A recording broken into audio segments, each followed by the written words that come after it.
Hello मित्रांनो, नमो बुद्धाय. Way of धम्मा या माझ्या चॅनलवर मी आपले स्वागत करते.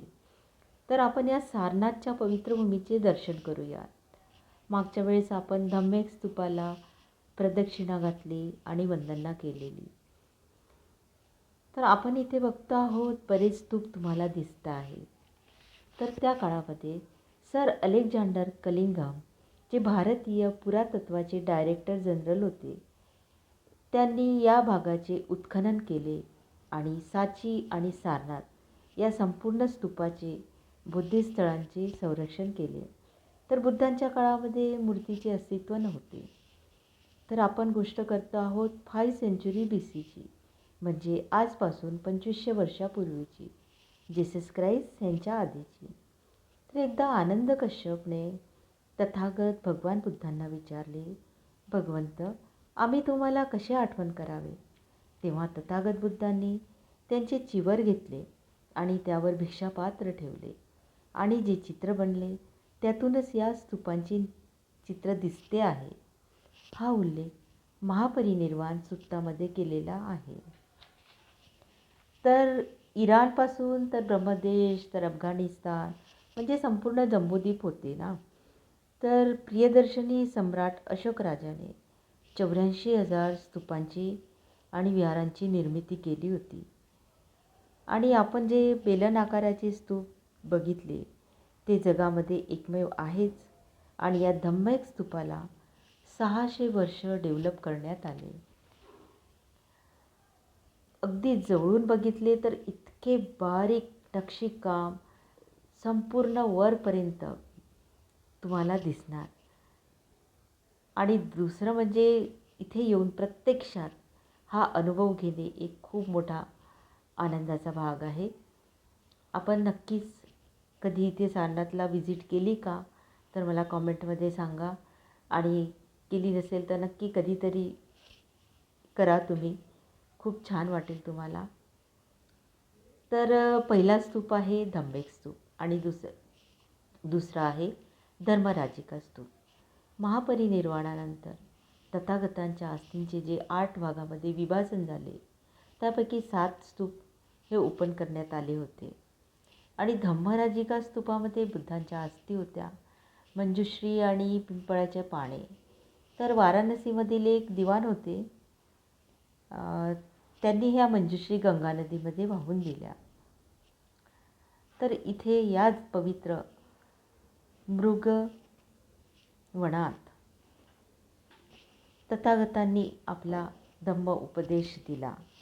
पहिला धम्म उपदेश ज्ञानप्राप्तीनंतरचा. त्यामुळे ही जागा अत्यंत पवित्र आहे आणि इतिहासात अजरामर आहे. तर ब्रह्मसहमती म्हणजेच धम्मसहमती म्हणजेच ब्रह्मसहमतीचा असा उल्लेख होतो की सहस्त्र लोकांचा राजा भगवंतास याचना करतात. तर भगवंतांनी जसं 5 वर्गीय पंचवर्गीय आपल्या शिष्यांना जे प्रथम धम्मोपदेश दिला, तोच भगवंतांनी इथे एखाद्या चिखलात असलेल्या कमळाचे उदाहरण देऊन सांगितले. म्हणजे चिखल म्हणजे अज्ञान आणि कमळ म्हणजे प्रत्येक व्यक्ती कमळासारखा छान असतो, सुंदर असतो, पण तो अज्ञानात दडलेला असतो.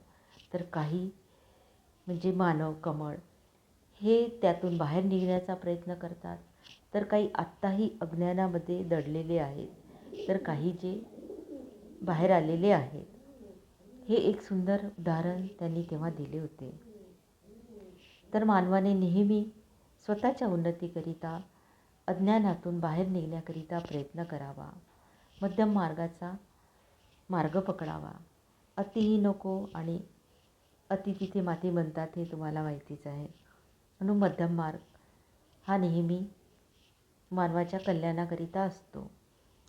आणि बुद्ध धम्म हा कुणी एखाद्या व्यक्तीकरिता नाही आहे, हा संपूर्ण जगातील संपूर्ण मानव कल्याणाकरिता आहे. मानवाचे कल्याण झाले तर मानव आपल्या कल्याणकारी, आपल्या करुणामय याच्यातून सर्व जगाचे कल्याण करेल. आणि म्हणून हा धम्माचा खूप मानवाला अत्यंत गरज आहे. आज आपण जे बघतो वातावरण, तर बुद्धाच्या मार्गाशिवाय आपल्याला काही शांतीचा मार्ग सापडत नाही.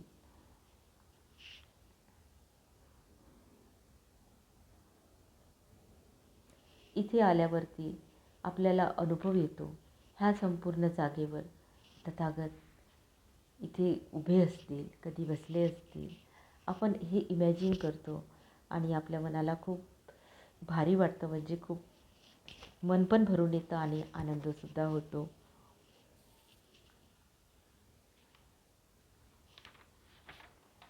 आता आपण त्या ठिकाणी जाऊया जिथे तथागतांना वंदन करूया.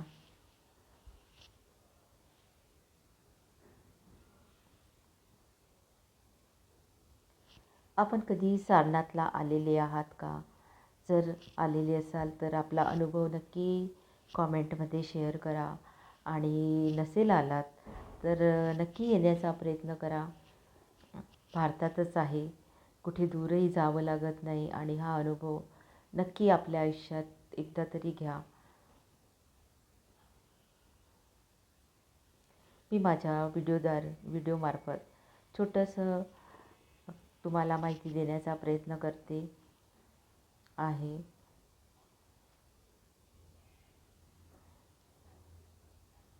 तर आपण येऊन पोहोचलेलो आहो इथे. इथे आपला धम्मोपदेश द्यायचा आणि म्हणतात इथे इतके फुलांचे, म्हणजे जणू काही बगीचाच लागायचा. तथागतांना फुलं इतके अर्पित करायचे. हा परिसर अगदी सुगंधित फुलांच्या सुगंधाने दरवळत राहायचा.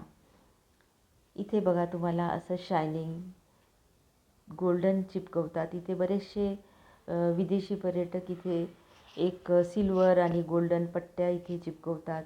आपल्या मनातील प्रेम, करुणा व्यक्त करतात. ही खूप पवित्र असे स्थळ आहे. इथे तथागतांच्या या जमिनीला, या भूमीला स्पर्श झाला आहे आणि आज आपण त्या जमिनीवर, त्या ठिकाणी आपण आलेले आहोत. हे खूप भाग्याचं आहे. तर इथे वंदन करूयात.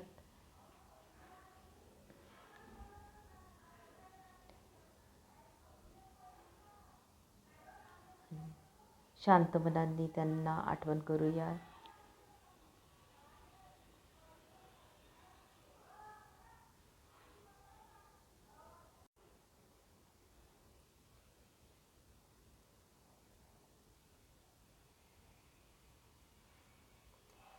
इथे बऱ्याच लोकांची मनं फार भरून आलेले होते त्यावेळेस. बरेचशा लोकांच्या डोळ्यात आनंद अश्रू म्हणा ते होते, किंवा आपण अंदाजा लावू शकत नाही. म्हणजे वाटतं ना की या ठिकाणी तथागत आलेले आहेत, त्या जागेवर आपण आहोत. हे बघून आणि अनुभव करूनच डोळे पाणावून जातात.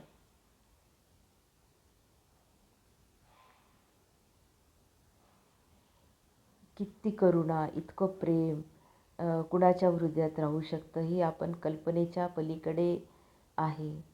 म्हणजे इतकं सम्राट असून, इतकं वैभव्य असूनही सर्व त्याग करून त्यांचं आयुष्य किती, म्हणजे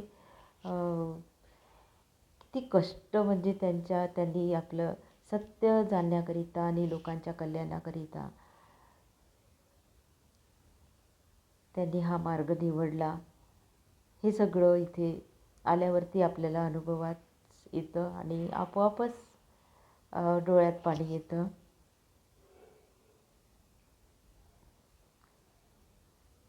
मिश्र अशी भावना आपल्या मनात असते, काही आनंद पण, आणि खूप मनापासनं तथागतांचे वंदन करतोय.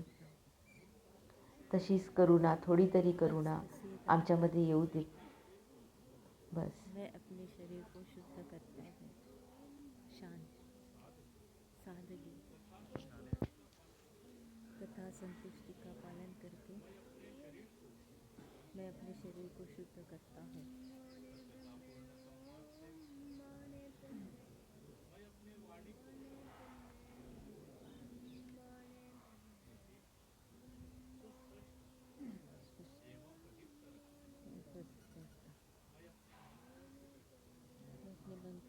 2 मिनिट आम्ही शांत राहून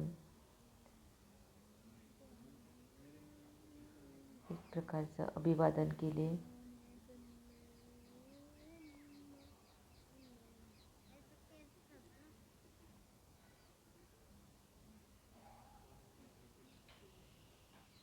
तुम्हाला हा व्हिडिओ आवडला असेल तर नक्की लाईक करा आणि